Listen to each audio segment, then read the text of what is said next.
G'day and thanks for joining us for another Australia Talks. I'm DK and I'm joined as always by my lovely co-host Ardeet. Today is Thursday, the 2nd of July 2026. Welcome to the new financial year here in Australia. Our topics this week are the government, multiple government bodies are making changes to protect our koalas and Tassie Devils, and new powers and penalties to strengthen the social media ban for under 16s. Of course, we have our Two Ticks Town Talk, and then we'll jump into This Week in Australian History, and we'll finish off, as always, with a 4X bottle top trivia.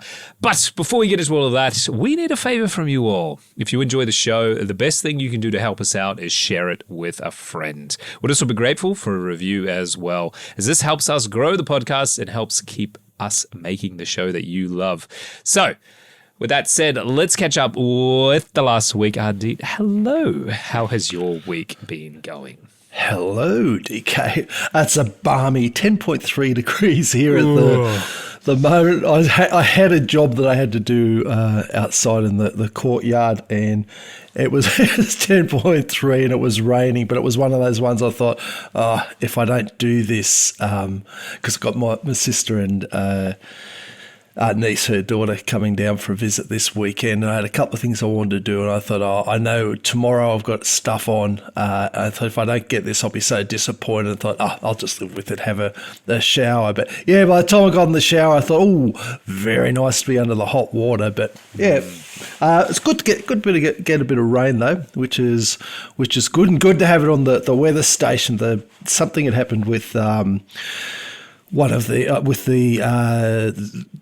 gauge that told the outside temperature, but yeah, I called, it was a Holman, and called them up, and they said, it's faulty, still under warranty, had a 3-year warranty. So went back to the big green shed, and they sort of said, well, okay, no worries. Swapped it over. Even it had gone up, I think, $30 or $40 in price, but that's just how it goes, and so they got it sorted out. So I think you and I've discussed before how easy it is to get those things exchanged. So yeah, that was a good experience. So yeah, just looking forward to sister and niece down here, and I can't remember whether I said that last week. My niece is keen on horses, or whether I was chatting to. Maybe I was chatting to someone else. Anyway, she's got three rides lined up on 3 different days, so out and trail rides. So I won't be joining her at all. I don't think my sister will either. But yeah, she's sort of mad for the horses, so that's her thing. So plenty of horses down here on the peninsula. Oh, really? That's interesting. I guess there's a lot of big properties around. Yeah. And it's not that, and it's within easy carting distance to the city. But, bloody oath, horses dropping out of the trees around here. We can, yeah. I mean, we've got donkeys across the road. One of the neighbours has got a couple of horses. Walk down the street. They got a horse, and also got one of those arenas that they train in. Go right down the end of the street. There's another horse. Cross over through a track through a paddock, and go to another street that's sort of within about 800 metres. 2 paddocks down there. They got horses in. There's horses all over the spot. They really are falling out of the trees. Yeah, they are. So, so look, it's been a good week, and nice to be warm. Now, What about you? How was your week? It's actually been warm here today. In saying that, I am wearing long pants, but we've had a nice you're wearing long pants. I am wearing long pants, which is unusual. But it's not jumper weather. It's been quite nice and warm today, but the nights are still cold. So take that with a grain of salt. I mean, for you though, you'd be probably nice and warm if you came up. I think the high today was in the low 20s, but overnight it was sort of like 16, 15, which is still pretty cold for us. But but look, it's not heater on cold, so. But it's enough to certainly be a little bit uncomfortable. But I don't mind that. It's a nice change. But what have I been up to? I have been going through the wonderful world of PC upgrades at the moment and butting my head up against this very frustrating memory shortage that these all these data centers have got. All the memory. So I basically came into a dilemma that I think I'll probably, well, certainly a lot of people and probably some of our listeners have come up to is a case of, look, do you keep the system that you have and just upgrade it to the best version it can be, or do you bite the bullet and spend the couple of grand to sort of really overhaul it, but now you're getting into the territory of having to spend significant money to buy expensive memory, basically. And what I decided is I sort of hedged my bets and have bought basically just a new CPU and some other bits and pieces with the idea of seeing if I can get at least another 18 months, maybe 12 to 18 months out of this system, which I think I should be able to do, no worries. And hopefully by that point, things will have started to settle down. Look, this may come and bite me in the bum and it might not be the right way to go, but I've only spent about $400, so it's not a huge amount of money. It's not nothing. Oh, so when you and look, just because it's been ages since I've done anything like this with the PC, so I wouldn't mind you geeking out for a little bit. Now, if you're mates of the podcast who are thinking, oh my god, I can't think of anything worse than listening to talk about a PC, remember that we bookmark our shows and chapters. So we'll be geeking out a little bit here, but it's just I'm curious so we'll see if for topic one if you're jumping ahead, but otherwise if you're with us. So when you said you bought another CPU, what this is an Intel, or you've got AMD, or is there something else? Because it's been a while for me. Yeah, so I've got an AMD AM4 processor. It's pretty old, and I actually didn't realize how old it was. A few years ago, I did some upgrades on my PC and my wife's PC, and I built my wife a PC, and so she would leave mine alone. And I thought at the time that I actually upgraded my CPU as well, but it turns out I hadn't, and I hadn't checked. And this poor thing has just been brute forcing its way along all of these years. And so I was like, look, I've got a lot of bandwidth that I can basically upgrade and get quite a considerable benefit, probably about 20%, 20 to 30%. What do you mean? You mean bandwidth on your oh, right, okay. Yeah, so when I say bandwidth, I'm talking like metaphorically speaking. Right. So I've got a lot of upgrade paths, basically. Right. So I can probably get about a 20 to 30% performance boost just by upgrading my CPU to one of the latest models, which in saying that, they're probably, I think the one I bought was about 2 years old. It's an AMD AM4 Ryzen 7, but because of all of this memory issue, a lot of people are on AM4 socket, and the new AM5 socket came out a couple of years ago. But the problem is that it requires DDR5 RAM, which is very expensive at the moment. So a lot of people don't want to upgrade to AM5 because of the pricing. So to actually upgrade the CPU, are you literally taking it out, taking its pins out, or are they more modular now? They're pretty modular. So you basically flick open the socket and it pops out, and you can just lift the whole CPU out and put the new one in. But the problem, the frustration about this comes as, do I keep the motherboard? Do I keep the RAM? Do I keep basically the heart of the PC together and just upgrade to another AM4 CPU? Or do I bite the bullet now, spend the money? It's probably going to be at least $1,000, likely more, to upgrade to AM5 and then, be happy. But that's a much more intensive upgrade than, say, just swapping out the CPU and the cooler. So I decided, nah, I'm going to stick with AM4, and AMD did just release their top they're like best in class AM4 CPU. They just re-released it, Right. and I was all very excited for it because I was like, oh, then I can have the best of the best of the best. But it was supposed to be released for $350, and it's not. The scalpers bought them all up, and they are right now. I can buy one on Amazon for about 700 Australian dollars.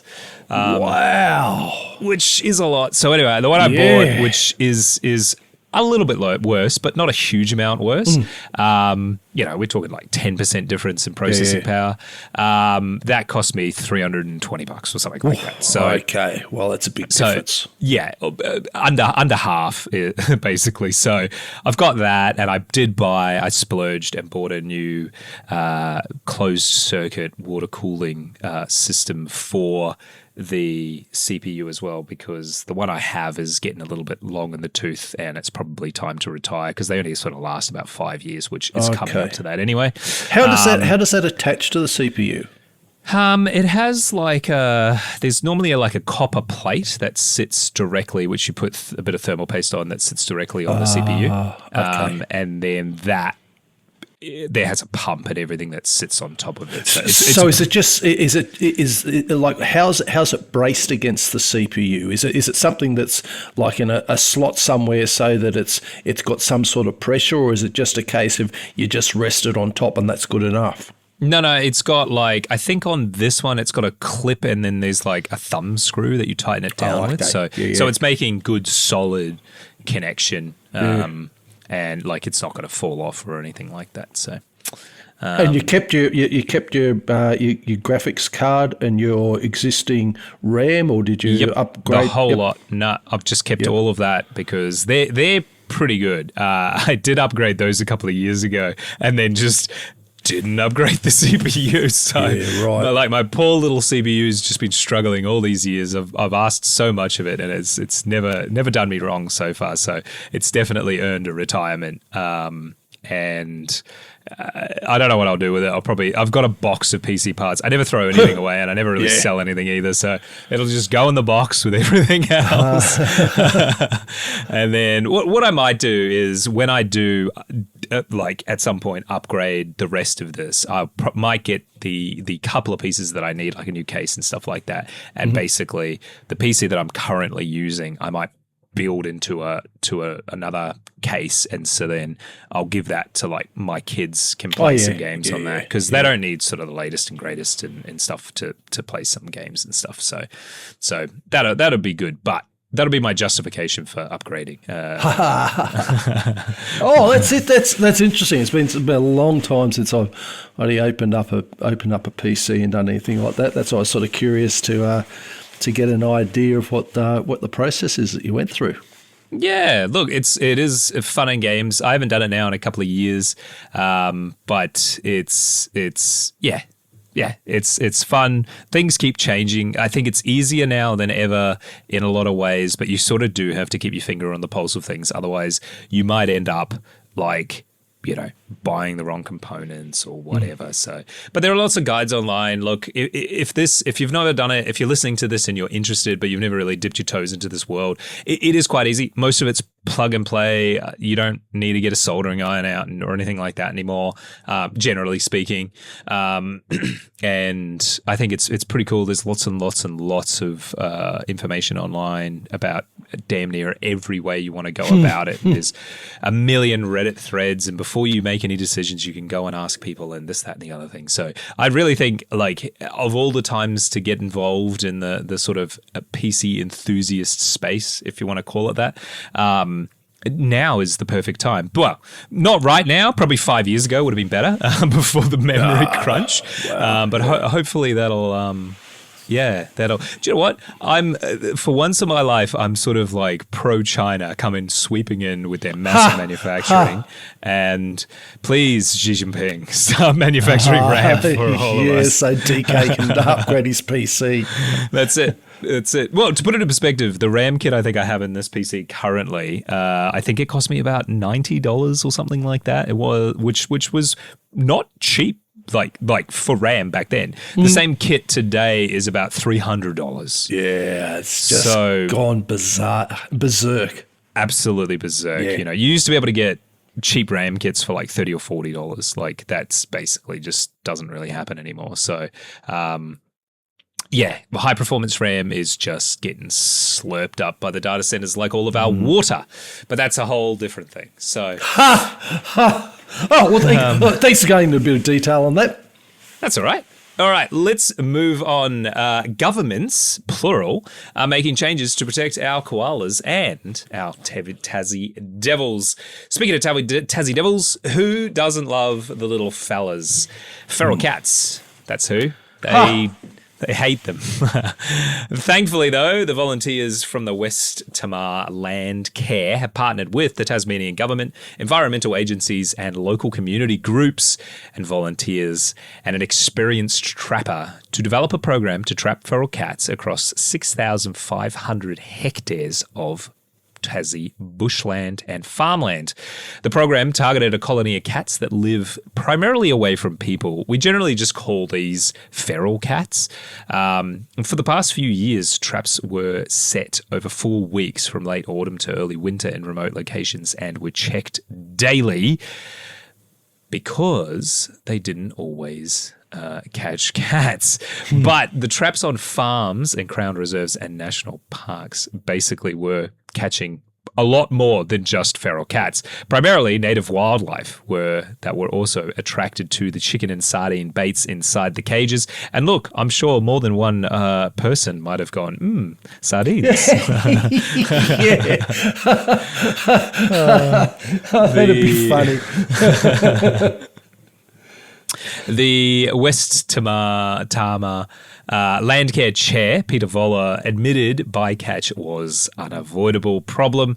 And between May and June this year, volunteers had caught and then released, of course, 56 little Tassie Devils. But he said it was a significant increase from 5 years ago. Mr. Voller said that he was pleased that the Devils were in good health too, adding that there had been no signs of devil facial tumor disease, a highly contagious affliction which has killed a large number of devils in Tasmania. And he said that this was really encouraging for the recovery of the species. As a result of further monitoring, the trapping program has moved away from areas where devil tracks dominate the landscape and feral cats numbers have declined. The Landcare volunteers will continue trapping feral cats as needed, but they hope that the populations will eventually disappear completely from the environment. This is one of these ones that I just want to add. If you have a cat, do not let it outside. Like, it should never go outside unless you've got it on a leash or something like that.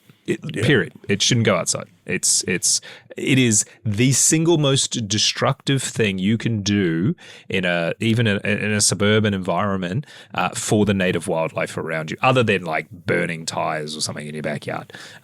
Just letting your cat out shouldn't do it. Yep, and don't sort of think, it's my cute little cat. It would never do that. It will. It most definitely will. It'll eat little lizards. It'll go for possums. It'll go for birds. It'll either hunt successfully or scare things off. I can understand the attraction to cats, but if you're letting it out without anything there, even putting bells on it, still doesn't change the fact that you're letting a killer out into the environment. Really are. They are. It is a little tiger that lives in your house. It's very cute, I'll admit. It is. Yep. They are. But you need to remember what they are, and they are a killer, and they will kill. That's what they do. It's how they are. You just, a responsible cat owner knows that, understands that, and treats it accordingly. Yep. And of course dogs, but dogs, they're not as good at hunters as cats, let's be honest. Meanwhile, but feral dogs are still a big problem when they get out there. Big problem. Yeah. In fact, I would argue that possibly feral dogs are probably a bigger problem for bigger wildlife, but cats probably kill a higher tonnage. I think so. They're more successful predators, but their hunting grounds are kind of smaller than, say, like a feral dog or a pack of feral dogs. Yeah. So yes, keep your pets inside. Look after your pets. Be a responsible pet owner, basically. So, but good news for the Tassie Devils. Meanwhile, in New South Wales, a long-promised Great Koala National Park is set to go ahead after the Albanese government greenlit the state to receive hundreds of millions of dollars for protecting native forests previously earmarked for logging. The Assistant Climate Minister, Josh Wilson, said that the government had approved a regulatory change that allowed state governments to earn carbon credits by storing carbon dioxide in native forests on public land. Each carbon credit is said to represent 1 tonne of emissions that had been prevented or sucked up from the atmosphere, most often in trees or the landscape, rather than released to contribute to global climate change. Their use, though, is contentious, partly because polluting companies are allowed to buy an unlimited number of credits, known as offsets, to count as their own cuts, while continuing to pollute. The fear is that this new carbon credit method for protecting native forests will allow fossil fuel companies to greenwash their climate pollution and expand coal and gas production. The final design of the carbon credit method aims to prevent this by reducing and capping the amount of logging allowed as carbon credits are issued. But like all these programs, we'll have to wait and see how this is going to go. A big part of me is like, this has a fatal flaw, a pretty big loophole. The New South Wales government, which proposed the new method to create carbon credits, has been waiting on federal approval of the new carbon credit program before delivering an election commitment to add 176,000 hectares of national park near Coffs Harbour. The method could be used across the country, but the Conservative governments of other states with native forest industries, primarily Tasmania and Queensland, have both rejected using carbon credits to reduce logging, arguing that it would cost regional jobs. Basically, they're just not going to do it at all.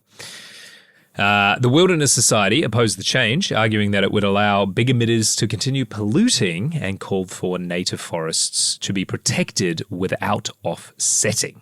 Its Tasmanian forest campaigner Huey Nicholson said carbon credit schemes had repeatedly been decried as a sham. And I kind of get what he's saying. If you're, I'm very torn on this, but Ardeet, obviously, Tassie Devils being protected by their community is absolutely fantastic. But this New South Wales government being, let's call it creative accounting to continue native logging, how do you feel about this? Or is there some sort of middle ground to be found? Oh, I'm going to say something unpopular. I've almost stopped caring about the whinging on this stuff. I'm happy to see the koalas saved. It is creative accounting, and there was what we had the New South Wales government, which has proposed a new method to create carbon credits, had been waiting on federal approval of the new carbon credit before delivering an election commitment to add that. And that there was a regulatory change that allowed state governments to earn carbon credits by storing carbon dioxide in native forests on public land. When bureaucrats need to create new twists and rules to get what they want, there's always a way. And the backroom discussions on how can we pull this off to keep this mob happy, still allowed to get this promise, essentially greenwash their government as well, and then make our big donors and the big companies happy in the fossil fuel or in the polluting area. I can imagine all that going on. So there's always a way when they want to do it. It's not when it's us. No, not quite so much. And there's always the thing of, well, okay, we're getting this thing, let's do these committees, let's do everything else. But when it's the other way, they move pretty quickly. So look, I'm very happy to see the result for koalas. To me, I would rather see this happen as a positive for the koalas than something that sometimes is a bit too nebulous or a little bit too, to me, overreacting about it. Now, we've been through this before, mates, the podcast have quite picked up that I'm not fully on the climate change is going to kill us all bandwagon, but I am on the I accept a lot of the science. It's when it gets into the narratives, ideology, and political stuff that's where I have my issues. And this is a little bit with this. So I'm happy for the koalas, but yeah, I'm also keenly aware that this is almost a Clinton-esque. It depends on what the definition of is when it comes to these carbon credits. So yeah, I wouldn't strongly argue against someone that says that that's a bit of a scam. I can see the argument either way, but in the end, whilst there's arguments that the carbon credits are shonky, it's all part of the charade. There's something being done. So the bureaucrats can say, look how we're penalising the big polluters. The big polluters can say, look how we're offsetting our emissions. And the true believers can say, look how we're doing something about climate change. So at the end of the day, as it washed up, a lot of people win from this. A lot of people make money from it. A lot of bureaucrats get power. So I know that's a very, very cynical take on it. But at the end of the day, if we're saving these 12,000 koalas, we're getting an old growth forest, which I have a strong bias towards old growth forests, mate, primarily because they take so long to get there. So yeah, look, I see that as a positive, and I can't really, on this particular one, I can't really get on board the criticism of it. So, and then with the Tassie Devils, I do, I love hearing that, because when we had the with the threatening with the tumour and that,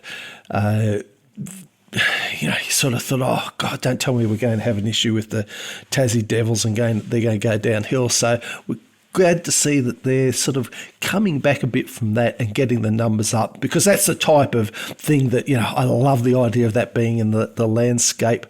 And also, too, there was a bit in there that, where it was, and his hope that cats might be controlled by devils through them eating kittens. Now, okay, if you're a cat lover, I know that's the thought of that is horrible. If you're a Tassie devil lover and you know what cats do. I mean, I didn't want to say that because I thought, this will upset, some people, but. The reality is that that is what they're happening. Tassie Devils are carnivorous, for the people that don't realise. Yeah. Sure. Sorry, you're right. We should have said that they're not vegetarian mammals that have been trained to eat cats. They will get in there. So, yeah. So look, people who listen to us long enough know that on these things we try not to be too squeamish, but yeah. That to me was a good thing. So yeah, big plus for the koalas, big plus for the Tassie Devils. I love hearing this sort of thing, and the carbon credits. Well, it's just one of those things that I can't get too fussed about. So how about you? What's your opinion on the increase in the Tassie Devil numbers, the setting aside of the koala sanctuary, but first off the carbon credits and lead into the other ones if you like to do it that way, or however you choose? I will start with the carbon credit stuff. This one I do get a bit torn because I do feel like there is a massive opportunity for greenwashing when companies buy carbon credits for especially national parks like this that have already existed. This isn't a new forest. It's just protecting an existing forest, which I'm all for, quite frankly. And I do think this is a great way to give value to those forests outside of like just the vibes, basically. It literally gives a capitalistic reason for the forest to remain outside of like tourism dollars, to be protected within the system, to go, no, this has a value, we need to protect it because we need these carbon offset credits and so on and so forth. So I do think, and I can understand why people don't like that, but let's be honest, there isn't a lot of value in native wildlife and national parks other than we should protect this because it's the right thing to do. And as we know, oftentimes in business, that quite often just isn't a good enough excuse not to do something. So I think having an additional value, a tangible value to business is a good idea. So I'm not necessarily against that. What I do think is quite frustrating is a couple of things. One is the carbon credits is kind of like an ongoing thing. So the amount of CO2 that land is absorbing isn't really increasing. Oftentimes, it might not even be enough to what they're offsetting. So I do think it is a bit of a sham in that way, and a bit of creative accounting, a good excuse to continue polluting, which I think is bad, and we shouldn't. We know that we shouldn't do that, you know. So I'm torn about this. I do think a bit like what you said, that look, the value to protect the native environment, particularly the kangaroos, the koalas. I'm sure there's some kangaroos being protected as well. Is worth it, and I tend to agree. Like, I do think it is basically worth it for the amount of potential damage that is going to be offset. It's probably worth it, quite frankly. Yeah. As far as like future benefits, cost benefit analysis type thing. Do I wish we could have it both ways? Yeah, absolutely. And if I could find a way that, like, if there was an alternative plan put in that had the benefits where everyone kind of wins. The problem is I just can't see anything like that. And I haven't read an alternative that would do the same thing. One thing that does kind of frustrate me, though, is the New South Wales government basically waited for this program rather than just doing it and then retrospectively adding it on or anything like that. I'm not sure exactly what the rationale there was, but that is kind of annoying that they kind of like dragged their feet until it sort of works for them, which, look, I'm not a huge, like, I don't live in New South Wales, so I don't know a huge amount about this specific thing, but it does kind of feel to me that it was a bit sort of like more of a creative accounting type solution as opposed to a more proactive environmental policy. So again, I could be wrong. I might be reading into that wrong, but it kind of does feel that way. But look, protecting koalas is really, really good. Unfortunately, I live in Southeast Queensland, and there are hardly any left. They're functionally extinct up here, basically, because of land clearing. There are very, very few protected areas where they live. We also have the wrong sort of climate and stuff. There was never a massive, massive population up here, but still, there are functionally none left, which is sad. Like, that's upsetting. Yeah. I have seen a couple, but not for a long time now, and I can only assume that they've either moved on or unfortunately, being eaten by wild dogs, wild cats, or cars.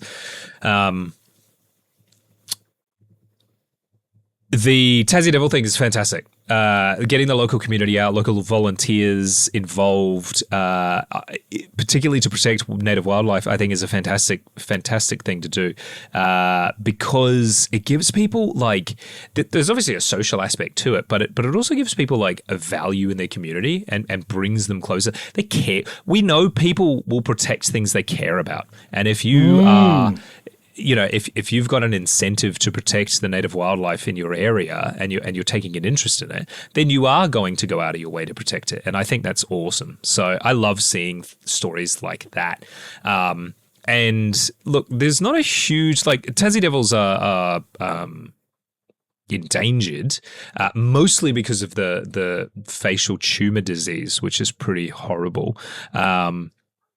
But I think there are only something like 20,000 Tassie devils left in the wild. So their population numbers aren't catastrophic, but they're not exactly like thriving. So I think it's really, really good. We do absolutely need to make sure that those numbers don't continue to trend downwards.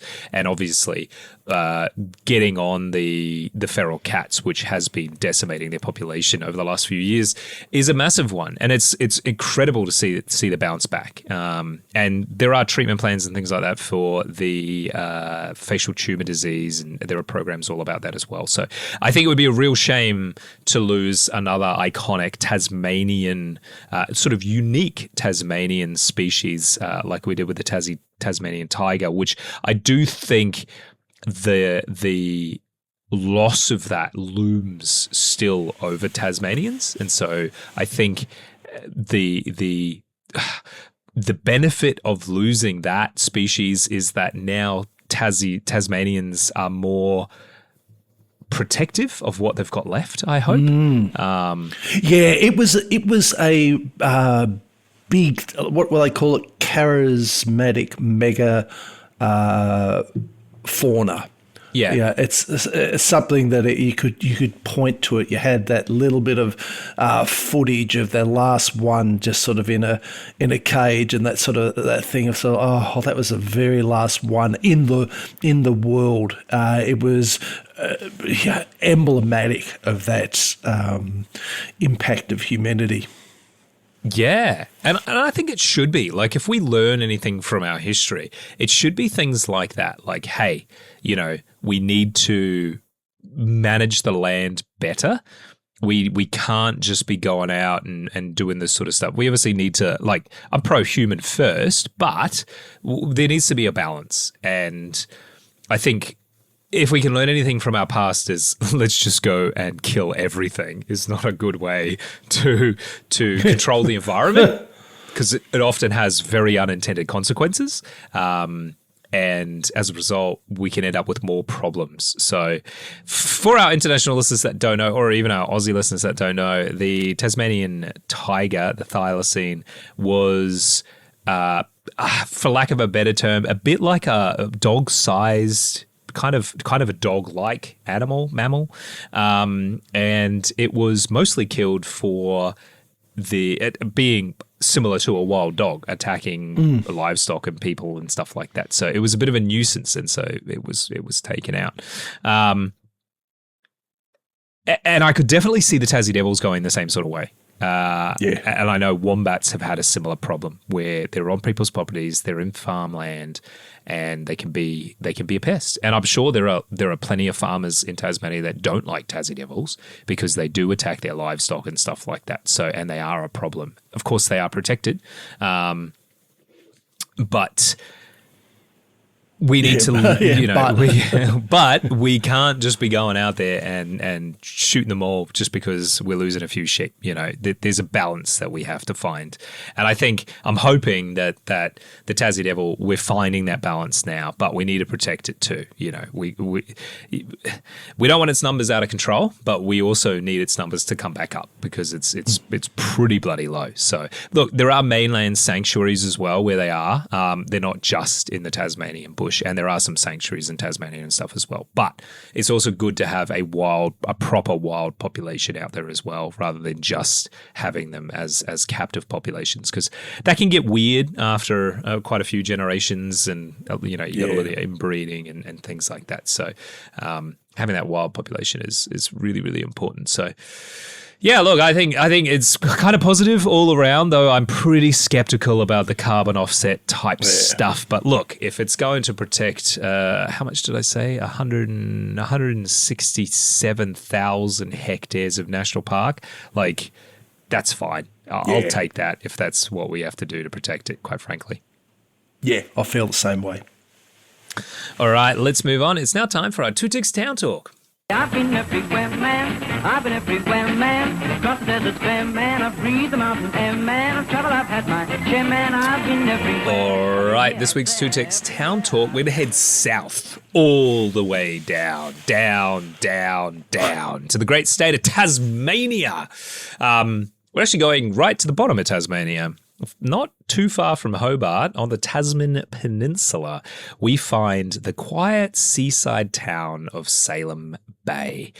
Now, me just saying that, some listeners may have guessed the focus of this week's Two Ticks Town Talk, but if not, let's kick it off as always with a little bit of history of the area before we move into the highlight of this week's Two Ticks Town Talk. Now, you will have to forgive me a little bit because there isn't a huge amount of history for the small seaside town of Salem Bay. It is fairly recent.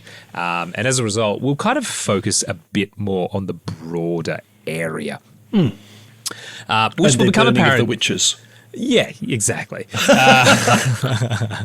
Well, it will become apparent why shortly. So, pre-European arrival, which was in sort of the early 1800s, the area was home to the Pi Durham Aboriginal people.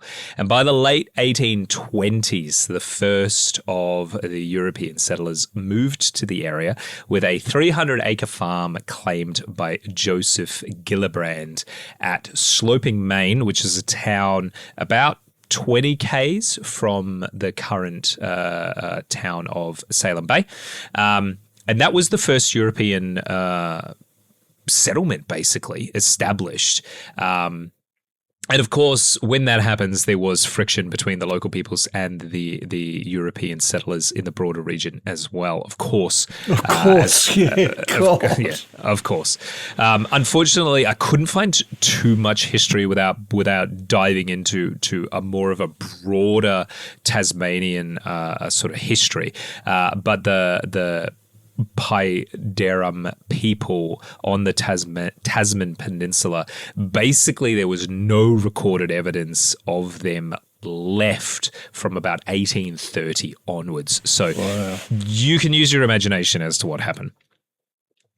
By 1830, the Port Arthur penal settlement began, leading to the eventual eviction of all of the settlers from the Tasman Peninsula. And I do think the remaining Aboriginal people of the area were probably moved on at this time as well. Despite the instruction for all the settlers to leave, Joseph Gillibrand, who owned that farm, he was still occupying his land and he had cattle loose across the peninsula. And he was like, nah, I'm not going. Not until you compensate me and provide me with an alternative location to live. I couldn't find if he was successful in that bid, but he was evicted and the military took over his land and his home, and they continued to expand the buildings that he had built. And by 1840, a coal mine was established just north of the current town of Salem Bay, and some of the coal mine and mining equipment and things like that are still there today. This was all run by convicts and convict labour as part of the Port Arthur penal colony. And the big other industry in the area was timber harvesting. By 1877, the Port Arthur penal prison/colony was permanently closed and resettlement of the peninsula began. And again, timber, and at this point, significant clearing had occurred on the peninsula. So agriculture was a bit more of land was a bit more available for agriculture. So timber and agriculture were the big key industries, along with a couple of small fishing villages sort of popping up around. Of course, wherever there's easy access to the sea, you'll get fishing. But what we want to focus on for this week's Two Ticks Town Talk is an event that happened quite recently. In 2020, a little fella named Neil was born in Salem Bay, and it would bring the gaze of an international audience onto the small town and the wider region in general. That's because Neil is currently a 1,000 kilo or 2,204 pound southern elephant seal. He was, as I said, he was born in Salem Bay in 2020, where natural resources and environment Tasmanian Commission says he was tagged on each tail flipper prior to weaning, and he is currently Tasmania's only known resident elephant seal. If you can imagine, a lot of weight to put on in those few years. What you said that was? Did you say like 1,000 plus or something? Yeah, that is his current weight. Wow. So he's been growing over the last few years, but he's still very, very young, and he is a big chonky boy. And because he's Tasmania's only known resident elephant seal, he has been causing a bit of mischief. Natural Resources and Environment Tasmania said that Neil gained fame, I'm going to call it infamy, in July 2022 after resting in Hobart for his month-long molting period. While most people kept their safe distance, incidents of humans disturbing him led to traffic cones being placed around him. He then decided that the traffic cones were absolutely fantastic and started playing with them, which attracted a lot more attention to pretty much like fairly unusual behavior. Honestly, like a lot of these. How could seals, you resist that? What, 1,000 kilograms of seal playing with a traffic cone? Yep, it is pretty funny. He gained a lot of international attention again in November 2023, where he laid in front of a woman's driveway. Her car was parked in the driveway in front of her garage, and he laid between the car and the garage in front of her front steps, and kind of rubbed himself all over her car, damaging it significantly. And every time she would try and get out of the house, he would scream at her. And so she was too scared to leave, justifiably so, quite frankly. And the police came and told her just to stay inside the house, pretty much. So he trapped her inside her house for quite a number of hours. She was very, very late for work. And imagine calling your boss up. I can't come to work today because there's a giant elephant seal that has smashed up my car and won't let me leave. He then proceeded to continue on his rampage by smashing up a couple of front fences on neighboring properties and has severely damaged quite a number of cars. It seems to be one of his favorite things, just to rub up against them. Of course, when you're that heavy, the cars they're not built for that. So he just straight up destroys them. And he thinks that's quite funny and interesting. So what is interesting is Tasmanian Resources and Environment has said that Neil regularly hauls out, so getting out of the water, in human populated areas, and he seems to enjoy interacting with people. They said that the elephant seals can be dangerous if approached, and they may become habited to people, which can compromise their long-term survival. So they don't want people interacting with him if they can avoid it. Elephant seals do appear cumbersome and indifferent to humans, yet despite their awkwardness, the speed at which they can move and the bulk of their bodies makes them potentially dangerous if harassed. So don't get too close because, yes, he may be lumbering along and everything like that, but if he catches you, he will kill you. Yeah, that's the downside. Yeah, and he can be surprisingly quick, especially with sort of whipping his tail around. So you definitely need to keep your distance.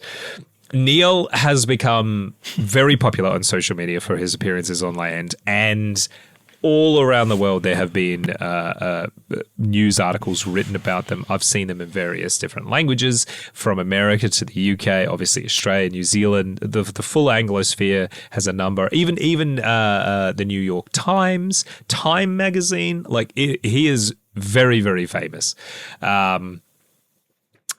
Of course, his appearances on land have included chewing traffic cones, putting traffic cones on his head, lying in front of cars, jumping in front of cars. One of his most recent videos was him climbing over. The council closed off one of the beaches and erected a timber fence to stop him coming through. He didn't care. He jumped up on the fence and smashed it to the ground and then just started walking away or whatever they do, hobble away. He has his own YouTube channel that documents all of the sightings because, of course, everyone's got a phone, so they start videoing him immediately. Everybody calls him Neil. He seems to know his name and sort of responds to it as well. Yes. Oh, that's funny. Yes, this is all listed in the show notes, including his YouTube channel. You can go and see it. There are a bunch of articles, of course, that you can also see him causing his mischief. Of course, we need to mention that members of the public interacting with wildlife like this is actually an offense. You need to stay at least 20 meters away from the animal, and it is important that the seal does not become, accustomed to human and continues to maintain its wild behaviors for his long-term health and survival. So please give Neil the seal a wide berth and don't attempt to feed him. If anyone does have concerns about any seal or him in particular, they can call the Marine Mammal Hotline on 0427 Wales or 0427 942 537. So, why is he doing this around Salem Bay and the broader Tasman Peninsula, I hear you say? Great question. He was born there, so we think he's just kind of coming home. We don't really know exactly why he's drawn to this area continuously. There isn't an elephant seal colony around. There's no resident elephant seal colony, so he's alone. So literally, there's not. That's quite literally when you're saying it. Like, it's not as if there's sort of an island of them just off the coast or anything. There is a bit of a rarity. Yeah. They do come around. They are around, but not it's resident. No, and it's pretty unusual for you to see like one on the beach, let alone in the middle of town. Neil just seems to be quite happy causing mischief in human occupied areas. I love that. And he specifically seems to target towns. Like, he is attracted to coming into town rather than just laying on the beach and sort of hanging out. Because he's alone, we think he's coming to the humans for socialism. Well, not socialism. He's not a communist. But he wants to know more about Lenin. Because they are social creatures, much like humans are as well. If he were in a colony, he would normally be play fighting other seals his age. Because male elephant seals, particularly at his age, naturally engage in play fighting. And without a colony in Tasmania, Neil is more than likely drawn to busy areas in search of interaction, basically. He's bored. He doesn't know what to do. He's a teenager now.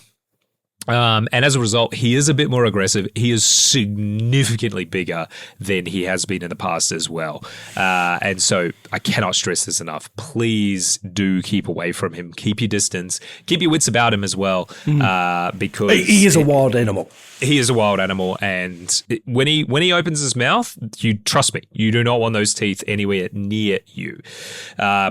Dr. Ian Field has been researching elephant seals for the last 15 years, 4 of them at Macquarie Island in the Southern Ocean. So he lived on Macquarie Island, which we've also covered in a Two Ticks Town Talk.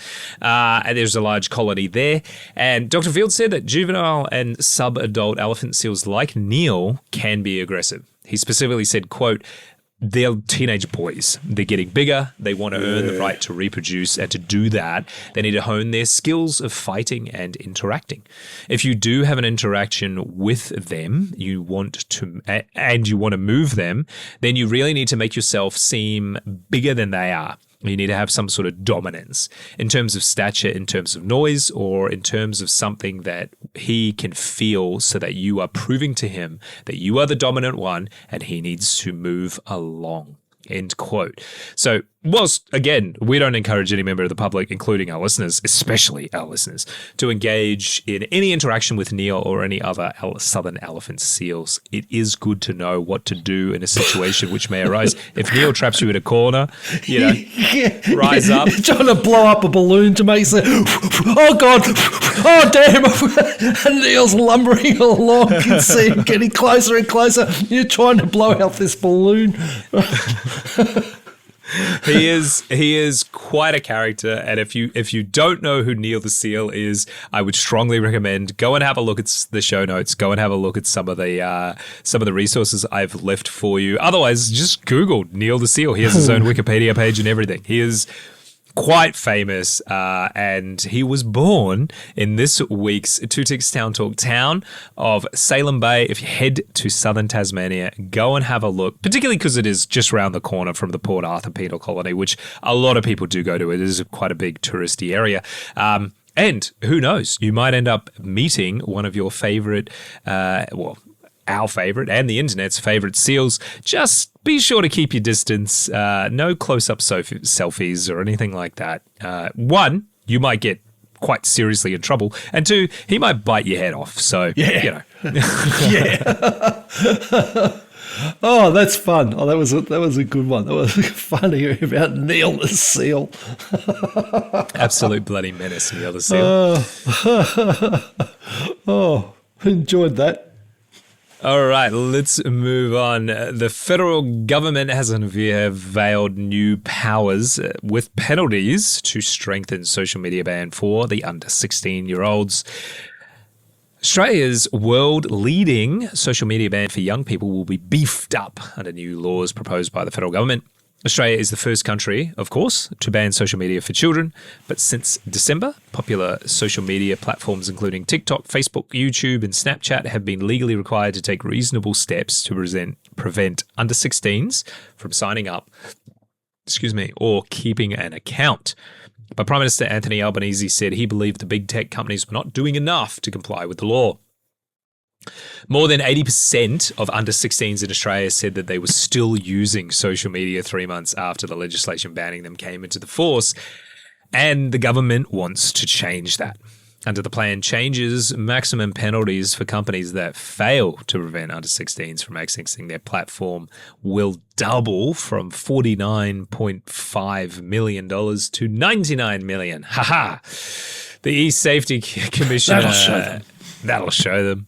The E-Safety Commissioner, Commissar Julie Ingham Grant, will receive strengthened powers to force companies to provide evidence of what they have done to stop young people from getting an account on their platforms. Third parties, including those providing age verification technologies to platforms, will also be compelled to provide information to Ms. Grant. Ms. Grant recently expressed frustration in the Sydney Morning Herald and said that the current social media age restriction legislation did not provide her with potent enough powers. According to the government, more than 5 million under 16 accounts have been removed, deactivated, or restricted since the ban began. 5 platforms are currently being investigated by eSafety for potential non-compliance. Communications Minister Anika Wells said that the 10 social media platforms currently subject to the ban were using tricks straight out of the big tech playbook to do the bare minimum to get by, which quite frankly isn't surprising at all. No. I mean, I feel like we did. I don't want to say I told you so, but I'm pretty sure we did. We did. This week...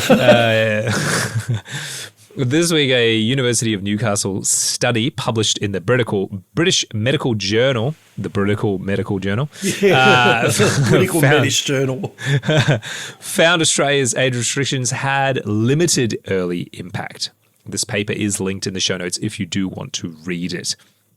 The study observed 408 adolescents between 12 and 17 before the 3 months before the ban came into place and for 3 months after the social media ban began.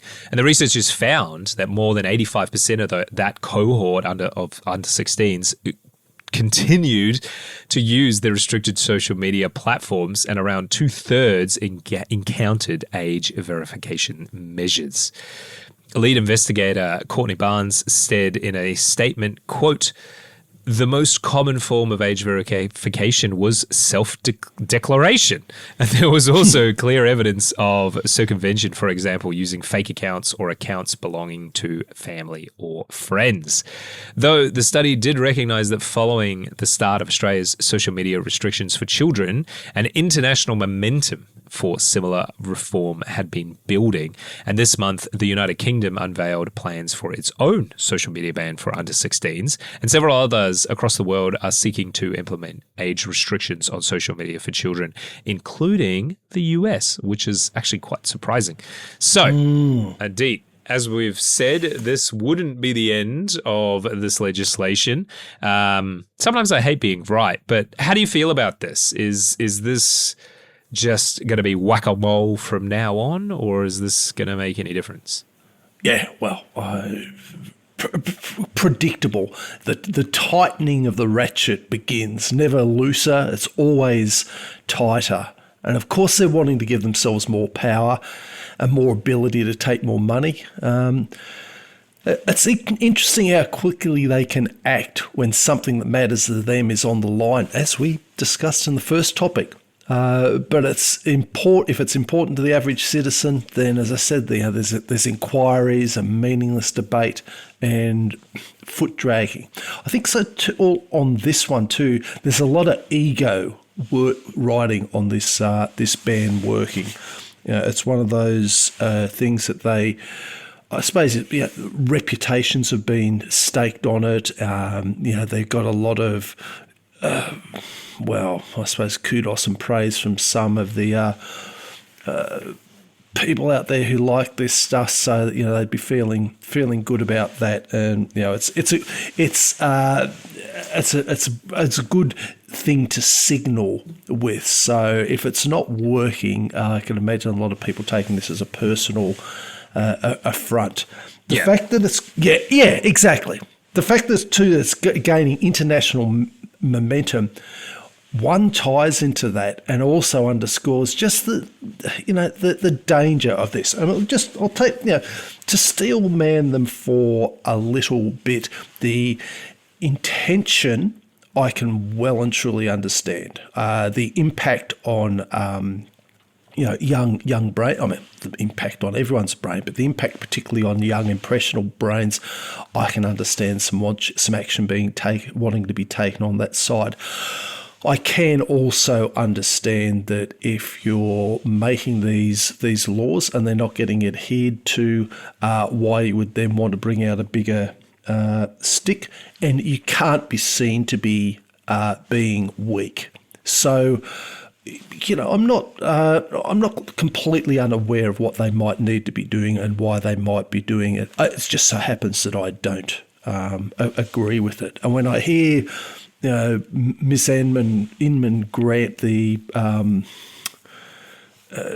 safety officer, saying that the legislation did not provide her with potent powers, I can't say that filled me with any comfort whatsoever. When you got someone like her, I know she gets referred to as the E-Karen, which I think is a good thing. So which is an accurate thing in a lot of ways, but it bothers me when we're seeing that. No, we need more powers and that appetite for it. Yeah, I think we're starting to get into the areas of government overreach. I do wonder about the impact on free speech. I'm like you, it surprises me a bit that this might be gaining some traction in the US. Not completely, because I think it is something that people can see and say, this definitely changes a brain. Brain, particularly when you're under 16, you've got that high plasticity, habits, emotional responses, chemical reactions, all those sorts of things get tied into the very strong psychology and algorithmic nature of the social media. So, as we've said before, we tend to think it's more of a parenting responsibility rather than the government one. But yeah, I can understand where they're coming from. I just think the consequences and the foreseeable unintended consequences, if that's not an oxymoron, they're broad and dangerous. I think it is a slippery slope, and I know that can be a logical fallacy sometimes, and all that. But put that back in your pipe and just accept it as a colloquialism. It is a bit of a slippery slope towards broader adult censorship, because you start to get more into the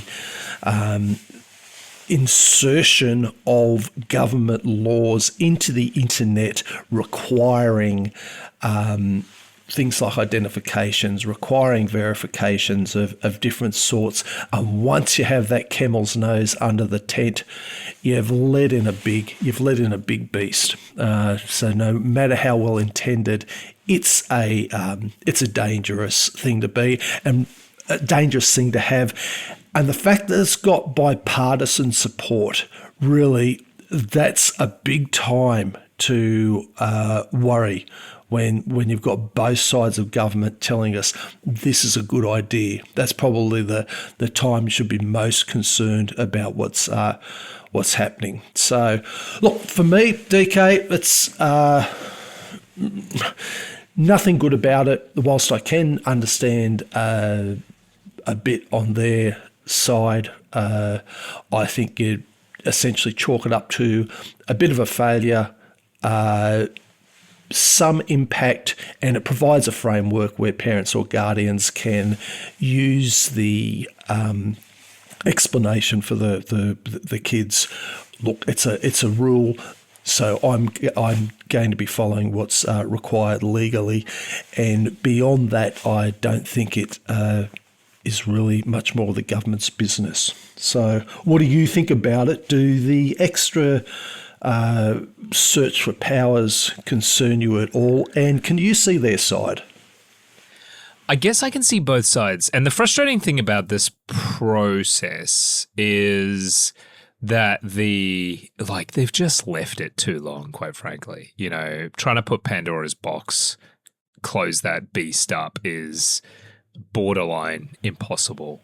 As a parent of a young person, I am glad that the social media ban came into force, because it made my job as a parent a lot easier. We just had a conversation about it, and I said, it's illegal now, you can't access it. And that was kind of the end of the conversation. Now, I understand for a lot of parents, the conversation is not going to be that easy. My son just happens to be a hell of a lot scarier than the police than he is of me. So it works. And look, I do understand that that's pretty unique with a lot of young people, and it is more his age. He's only 13, so I think, as he gets older, it's certainly going to probably push that boundaries and stuff like that. I mean, at the end of the day, the VPN access is easy, very cheap, in some cases free, and a lot of people are happy to go in that direction, which I do think is just probably the direction the internet is going, that everyone's just going to use a VPN to get access. Because I'm so torn on this whole thing, because I do think the idea of, hey, social media should be regulated because it is potentially dangerous. The algorithms are addicting. We should treat it more like a regulated drug or something like that. I do think there is some value in that, right? The problem is how do you go about it? How does the government actually enforce it, the internet regulations, without it being overbearing, which is almost always going to happen? There isn't a great solution to this, which doesn't impact everybody else. And none of the websites want to comply. No one wants this pretty much. But I do strongly believe there is some value in protecting the youngest kids from social media, just like we do with other things that are potentially dangerous, right? Because social media addiction is absolutely a thing. And we've seen with the rise of quote unquote brain rot, attention spans are getting lower, they're reading less, they're interacting socially less, and so on and so forth. So there is a lot of downward effects from social media. And it's not just social media, but that does play a large role in that. So I'm very much torn on, I do think there's something that needs to be done. I have absolutely no suggestions for the government on how to implement what I would think is sensible policy in this space. I don't envy any of the government people working for the E-Safety Commission, particularly the commissioner herself, because a lot of people just point the finger at them and go, you're ruining the internet, which isn't their intention. Well, I like to hope it's not their intention. But they are just tarnished with this. I also don't know. I feel like this should be a ministerial position rather than a commissioner, someone that's appointed by the government. Why is that? What is just because I feel like there's a little bit more accountability. Well, I don't know. I feel like I'm sort of torn about that actually now that you question me, because I feel like in some ways it would be good to have accountability from a ministerial position, but at the same time, then it becomes political, and I'm not sure that that's a particularly good idea either. So I don't know. Look, this is all new. They're trying to figure it out. At least they're giving it a go. It is a world first, and it's always hard being the first. And they're never going to get it right, particularly from the start. But all of that said, is this beefing up penalties and stuff, and they're giving her some, the E-Safety Commission more teeth to go after these companies, is it really going to actually help with non-compliance? I'm not really sure. I genuinely don't know. I don't know that Australia is a big enough market that we've already seen some companies just straight up leave and go, nah, it's not worth it. Yeah.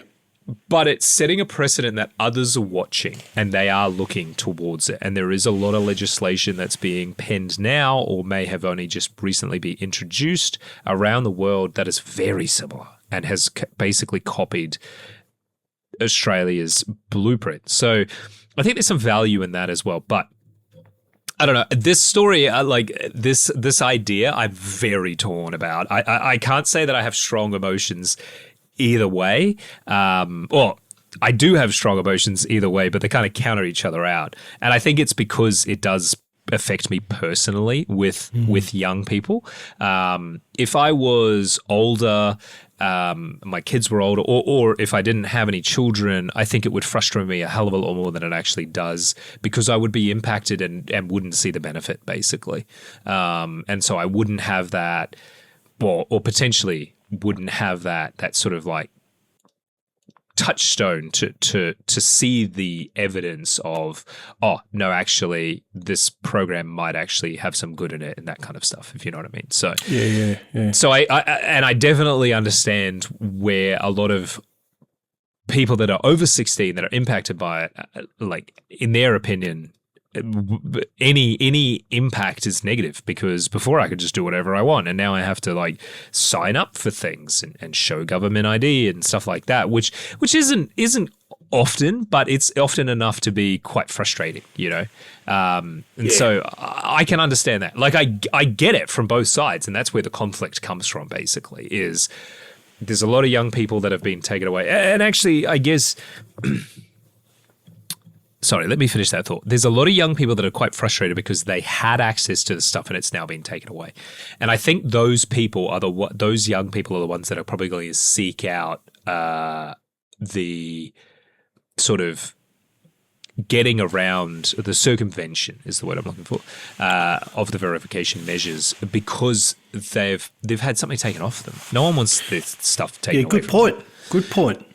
As if we fast forward, say, 3 years, I think a lot fewer younger people that are under 16 will strive for access because they haven't had it. There isn't a social expectation for them to have it. Of course, there'll always be a handful that do, but the vast majority won't have it, and so they won't seek it. So I do think it's still really, really early days, but you know, and also if I think about it, like broadly speaking as well, with access to things like LLMs and stuff like that, is removing social media going to help the youth in terms of the negative consequences we're seeing with sort of like digital device addiction? I think it's a step in the right direction. Is it going to solve the problem? Probably not. Almost definitely not. But it is a step in the right direction. And it, quite frankly, it took some political balls to do it too. It's a pretty bold strategy, very unpopular. But I think there is a silver lining, even if it is quite frustrating. I haven't been too heavily impacted personally, I guess because a lot of my accounts for things are, 10, 12, 15 years old anyway. Yeah. So, but I can tell you now, there'll be some new social media on the block, as there always is, and I'll be impacted by it, and I'll be like, this sucks, I'm not giving you my ID and stuff like that. So the very few stuff that I have had to show ID for, I'm just not. I'm just like, I'll find an alternative or use a VPN or something like that. So it's frustrating, but I can see, I think I can see the value in it, but I don't know that these planned changes are going to make too much of a difference. And like you said, I do think we're just going to see this ratcheting up as things, it's next. We'll be talking about it next year, and we've increased it from 99 million to 300 million or something like that,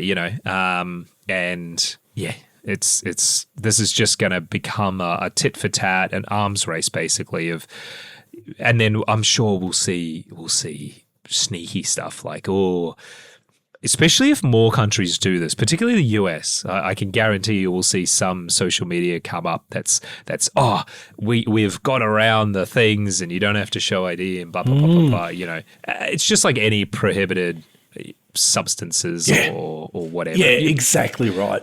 People hate prohibition. No one likes being told what they can and can't do, so. It should be banned. We should ban prohibition. Exactly. So I don't know. This story I'm always very conflicted about. I 100% can see the arguments both ways, and I really don't know which side of the fence I'd come down on, whether I support it or don't. I guess I do a bit of both. Like I'm very much a fence sitter on this. I'm just watching what happens. At the moment, I think if it can work, I think it'll be all right. If they do continue ratcheting it up though, and it does impact myself and other people more, I think that's probably when I'll jump that fence and I'll stand on that against team. But for now, I'm still cautiously optimistic, sitting on the fence. So because the thing is, it's pretty straightforward to argue their case. So definitely. And like, look, at the end of the day, the ultimate, you have to upload your ID. Look.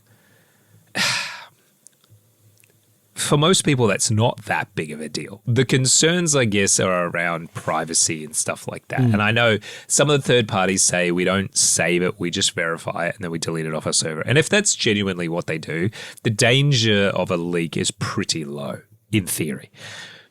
The problem is I don't trust any of these guys. No, exactly right. Would you trust the Zuck with any of your personal information? Absolutely not. That man knows way too much about me, and he knows hardly anything at all. So no, like I'm not. No. But in theory, I feel like I would have less of a problem if it was like linked to a.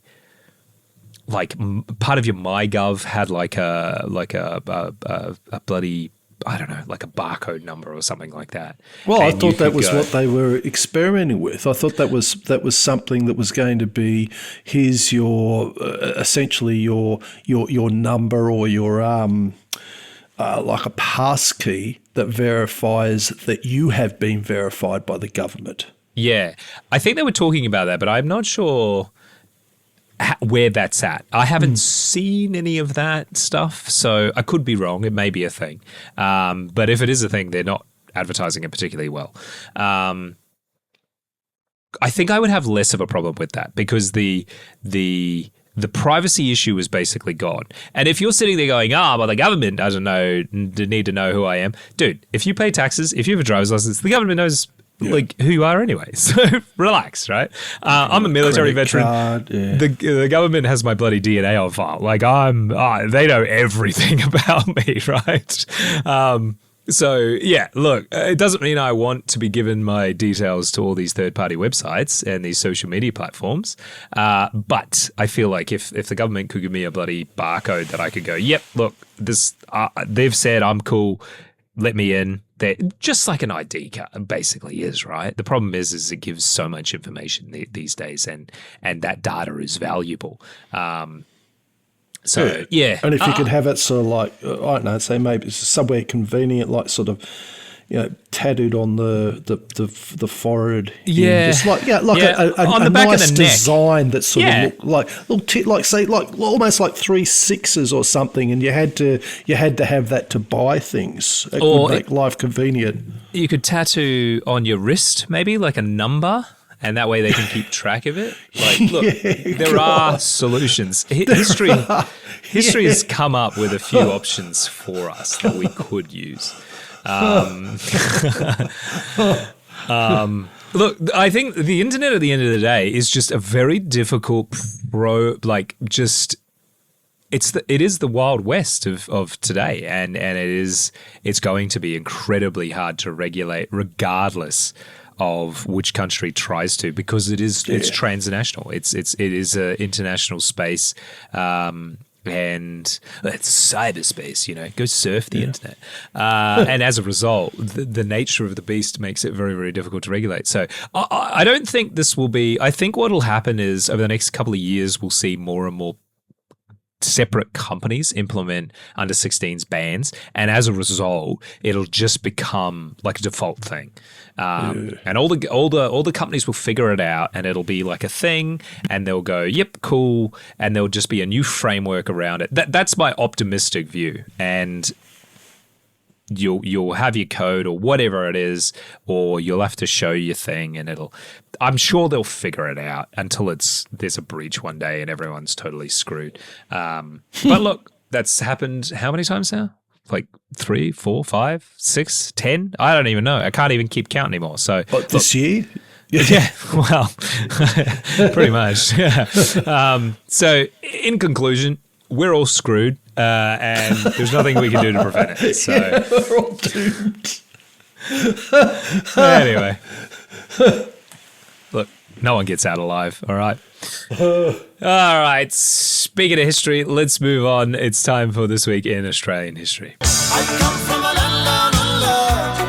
Right, this week in Australian history, we're covering 26th to the 30th of June and 1st to 2nd of July. June 26th in 1797, HMS Reliance arrives in Sydney from the Cape of Good Hope, carrying stores ordered by Governor Hunter and merino sheep, imported by John MacArthur.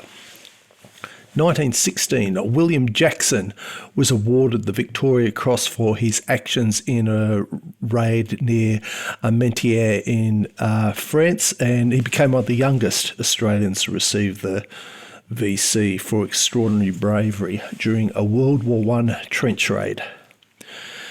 1988, the Australian Recording Industry Association compiles the first ARIA charts, and they became the official national music charts. And look, from what I could see, it looked like The Flame by Cheap Trick was the number one song on that first chart. However, there are so many bloody qualifiers in Wikipedia and another source that I was just left confused. I'll leave it up to mates in the podcast to sort out, because I thought, that should be, what was their first chart? Who was at the top? And it was sort of like, oh, we've got this. There was this compilation. They used Ken somebody or other, and that was put in there. And by the end, I thought, no, I must be missing something. Reread it a couple of times. I thought, nah, I'm not getting this. And for a paragraph in this week of Australian history, sorry, listeners, that's as good as I could do. 1998, the Murray Man geoglyph appears in the desert near Murray. It's a mysterious giant figure carved into the outback desert. And we've covered that in a Two Ticks Town Talk on Murray, MARREE. So look that up if you're interested. If you can't find us, send us an email, australiatalks@proton.me. 2006, the world's first successful triple organ transplant is performed in Australia. So it was done at Melbourne Hospital. June 27th, 1911, the Royal Military College in Duntroon opened. 1949, a coal strike involving 23,000 miners began. So, huge one there. Lasted for 7 weeks until Australian military forces were used to break the strike, which was the first time such a thing had happened in peacetime Australia. 2001, the Intelligence Services Act of 2001 introduced into Parliament, providing a legislative basis for the Australian Secret Intelligence Service, ASIS, and the Defence Signals Directorate. Previously, they'd both been established just by executive order, so that formalised them. June 28th, 1880, Ned Kelly is captured at Glenrowan in Victoria. Dan Kelly, Steve Hart and Joe Byrne are killed in that event. 1894, a colonial conference is held in Ottawa in Canada and resolved to lay a telegraph cable between Canada and Australia. So that advanced global communication links for the Australian colonies. 1919, Prime Minister Billy Hughes signs the Treaty of Versailles on Australia's behalf, and Australia gained mandate over German New Guinea. June 29th, 1942, General Thomas Blamey reorganises the army for the defence of Australia. So it strengthened Australia's military posture during the critical Pacific War phase. And I seem to recall you saying in a previous year that didn't go down too well with everyone, him coming in and putting Australia first. Or did I imagine you saying that? Well, it's sort of, because Australia's army and our navy were very much involved in primarily the Middle Eastern campaign in the war in Europe. And of course, then, holy crap, the mainland is threatened. So see ya, guys, we're going to Australia to defend Australia. So it certainly wasn't a welcome situation from primarily the British or the European allies, at least. I think Britain would have felt very much annoyed, but understanding. You know, you can't get too annoyed at Australia, but they wish that we didn't have to redirect. So, look. Crazy time. I can't imagine, like, just absolutely mental. 1942 was probably one of the most insane years in recent history. Just the amount of stuff that, some years feel like decades, and I feel like that would have been one for sure. Oh, yeah. Bizarre. Yeah, you're right. Let's hopefully we don't have another one. Fingers crossed. Yeah, bloody oath. June 30th in 1922, the Industrial Court of Appeal rejected the concept of equal pay for women, so it delayed progress on gender pay equity for decades. 1934, the Commonwealth rejects Western Australia's case for secession, even though most of the people in WA wanted it. 1941, HMAS Waterhen sinks off Libya, the first Australian naval vessel lost in World War II. 1979, the Ord River irrigation scheme in Western Australia is officially opened by Prime Minister Billy McMahon, or William McMahon. July 1st, a few happened on here. The convict assignment system was abolished in New South Wales and Van Diemen's Land and was replaced by the probation gang system. So the assignment system had basically given them cheap labour. So there was a change in attitude towards the transportation policy. So it improved labour relations and transitioned towards making it more of a free settlement situation in Australia. 1851, Victoria becomes a separate colony. 1932, the ABC, the Australian Broadcasting Commission, is inaugurated by Prime Minister Joseph Lyons. 1970, Melbourne Airport is opened at Tullamarine, Victoria. 1975. Still doesn't have a public transport link. Still doesn't have a train. Well, where's my damn train, Dan Andrews? Yeah. I don't think that's ever really going to happen unless they get one of Elon's boring machines and dig a tunnel. No, I don't think Elon Musk can even save Victorians from their crippling bureaucracy. Yeah. Unfortunately, you're probably right. But who knows? Who knows what the future holds? But the immediate future, not going to happen. It's a bus. It's a bus. Yep. Bus or a taxi? Yeah, bus or a taxi or Uber, DD. Use a special discount code Australia Talks. It'll mean absolutely nothing, but chuck it in. Continuing July 1st, 1975, Medibank is introduced. Australia Post and Telecom are formed from the Postmaster General's Department. 1978, the Northern Territory becomes self-governing. 1983, the High Court blocks construction of the Franklin Dam in Tasmania in the Tasmanian Dams case. 1986, fringe benefits tax is introduced. 1996, the Northern Territory legalises voluntary euthanasia, but that then got repealed by a conscience vote in the federal parliament in 1997, and the Northern Territory is basically ultimately controlled by the federal parliament, so it's a territory, not a state. How do you feel about that? The territory legalized voluntary euthanasia. Like, do you think that's a good thing or not?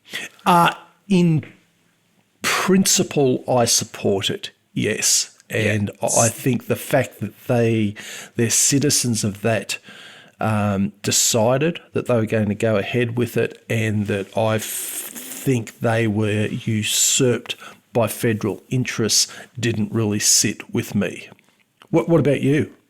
No, I guess I feel the same way. I think in principle I'm for it, but the details matter.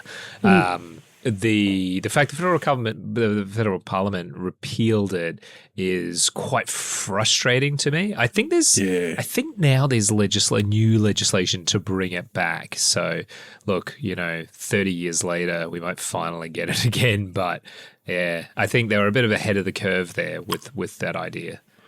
Yeah, it certainly would have been unpopular, I think, with a lot of people back in the 90s. Sure. Yeah. Yes, you're exactly right.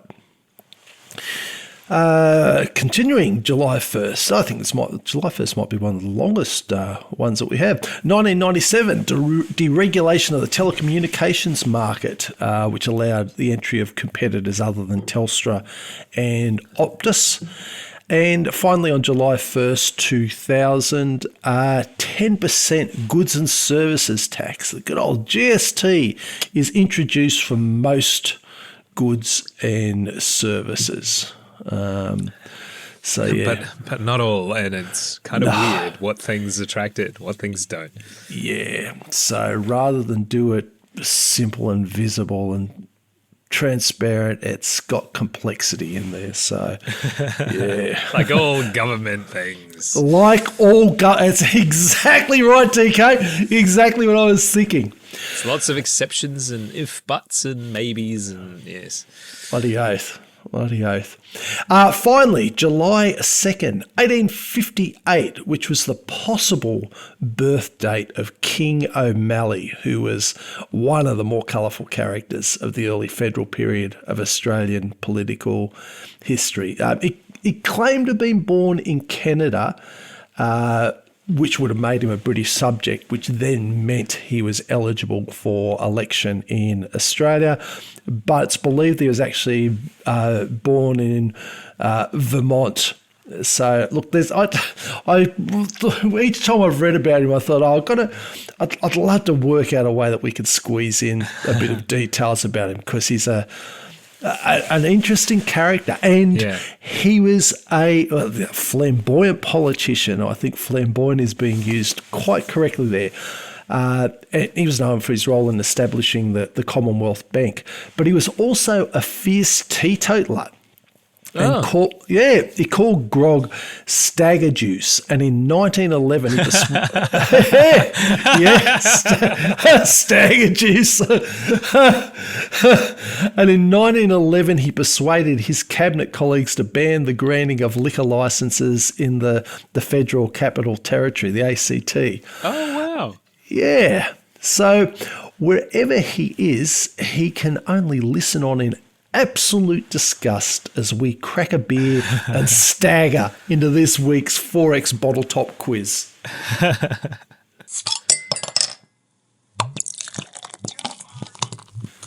All right. This sound indicates that we're into the Forex bottle top quiz, and this one's inspired by the first topic on Tassie Devils. So a bit of a mixed bag here. I think some you'll get. I think some you'll do your inevitable reasoning and guessing and probably get close. Maybe. So there. So question 1. What highly contagious transmissible cancer first observed in northeastern Tasmania has caused approximately 20 to 80% declines in various wild Tasmanian devil populations? And what year was it first observed? Ooh. That's the hard little sting in the tail on that one. Yeah. This is the, what do they call them? The facial tumor disease, I think they call it. Yep, devil facial tumor disease. Yep. Yep, I got to throw the devil in there, right? Yeah. Well, maybe if they knew Jesus, they wouldn't get so many tumors. And it's quite debilitating, and it looks so horrible. Like, it's really horrible. If you've not seen this, don't Google it. Like, it'll break your heart. It's quite upsetting. And then it's a transmissible cancer too. Yeah. Which that is just it please. Does my head in a bit on that. Yeah. If you've got a transmissible cancer, stay away from me. Sorry, but I don't want none of that. When was it first observed? I don't know. I have no idea. I feel like I didn't hear about this until, I don't know, probably the early 2000s. But that's not to mean that it wasn't before then.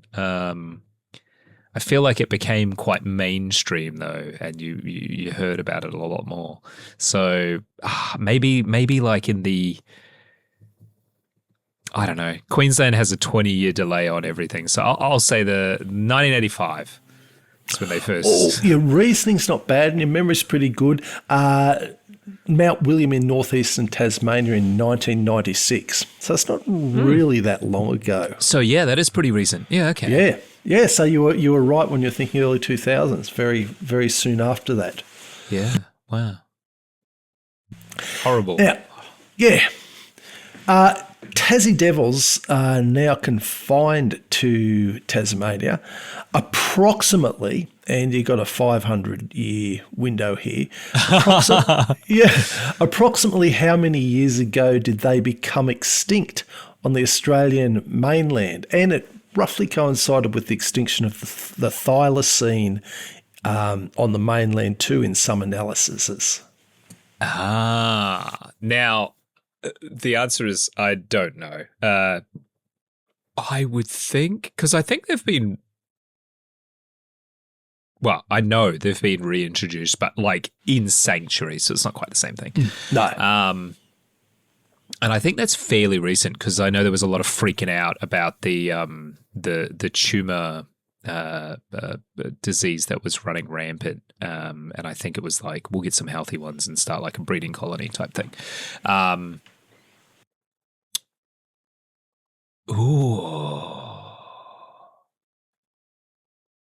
I don't know. I would imagine it's probably quite a while ago. Like, I'd say it's a funny period of time. Yeah. I think I'm not sure if this is. I think this might even surpass even your well-known reasoning abilities. Yeah, no, I'm literally going to have to guess because I don't know. But it isn't surprising. This is one of these things. I was actually thinking about this earlier when we were talking about it, and I didn't look it up, so I've got nothing to go on. But I was thinking to myself, they must have been on the mainland because you don't really hear about them as they are the Tasmanian Devils, not the Australian Devils, right? Yep. So it's obviously longer than like European settlement of the region because definitely because otherwise they wouldn't be called that, right? So I'm gonna just take a stab in the dark and say it's 5,000 years ago, 5 to 10,000 years ago. Not a bad stab. 3 to 3,500 years ago, they reckon, and they don't know whether it was a climate change. I mean, climate change always gets thrown in. Hunting by humans and or dingoes, because I think dingoes are only about dingoes about 5,000 or 6,000 years ago or something. It's something like that. Yeah, something like that. I'd have to look it up for it. So, So they're 3 to 3,500 years ago. So I think that would kind of make sense actually that the dingoes outcompeted the others. That makes sense to me as a non-scientist. Yeah. You know, I have no qualifications in this region, but that kind of makes sense, right? You got a bigger, better outcompeting animal. Over.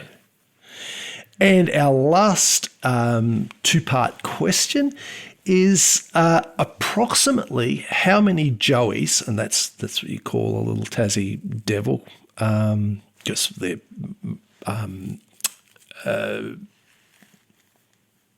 do you call it, marsupials. Yep. Approximately how many joeys does a female give birth to, and how many nipples are in her pouch? Oh man, this is gonna be so freaking weird. I just know it. Yep. Like I don't You've know. already guessed that bit correctly. But I just know Australian mammals are just weird. They're not like anything else. I'm trying to think what a kangaroo, as if that's going to be helpful, what a kangaroo does. I'll think give you a hint. That's no help at all. Okay. I think, what is it? A kangaroo can have three kind of at the go. I think there's one on the teat, one in the womb, and one kind of hanging around outside the pouch. Sorry, I should say one in the womb, one in the pouch, and one on the sort of out, you know. It's probably why there's bloody kangaroos everywhere. I don't know. I'm going to guess it's probably a lot. The fact you're asking me this is it's probably a lot. But I will maybe, give you a hint. It's way more than what I would have expected. Oh, really? I'm going to say 5. 5 seems like a lot. If it's more than that, that's blowing my mind. Five's not even close.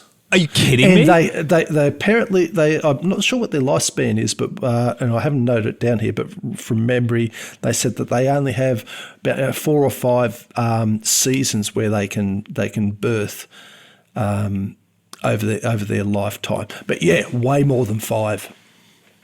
Wow, you saying that? I've just realised I don't even know how long they live for.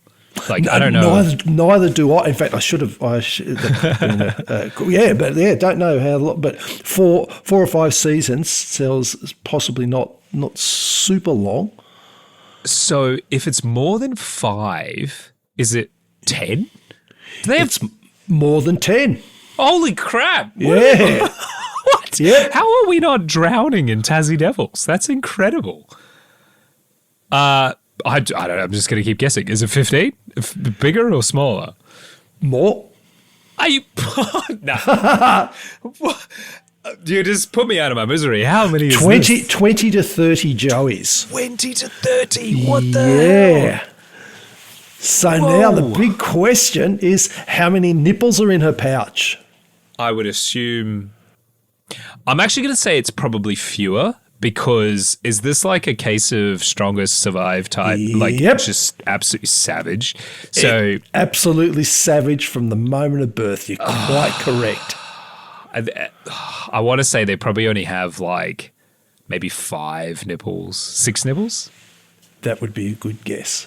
4. Wow, that's brutal. I only got 4. Isn't it brutal? Yeah. That feels like a waste. That's such a waste of little joeys.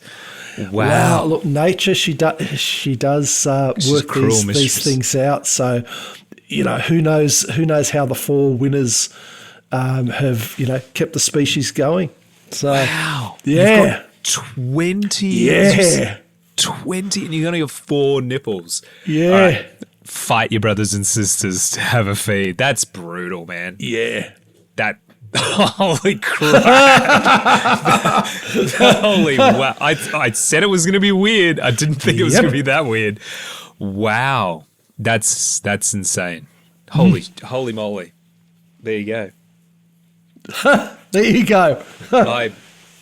Yep, I'm blown away. I'm speechless. Incredible. All right. Thank you so much for joining us for another Australia Talks. I need to go and read up about Tassie Devils because clearly I don't know enough about them. If you have any feedback or suggestions for topics, or if you have any Tassie Devil facts, please get in touch with us on our email at australiatalks@proton.me. We'd also be grateful if you could subscribe and give us an honest review, as this helps us out immensely. But the best thing you can do to support the show, as I said at the start, is just share it with a friend that you think would enjoy it. Otherwise, join us next week for another episode of Australia Talks. As always, thanks for listening, and don't forget, tell your mum I love her. Thank you, DK. And remember, if you're down in Tassie and you're letting your little kitten out at night, rub a bit of butter on it.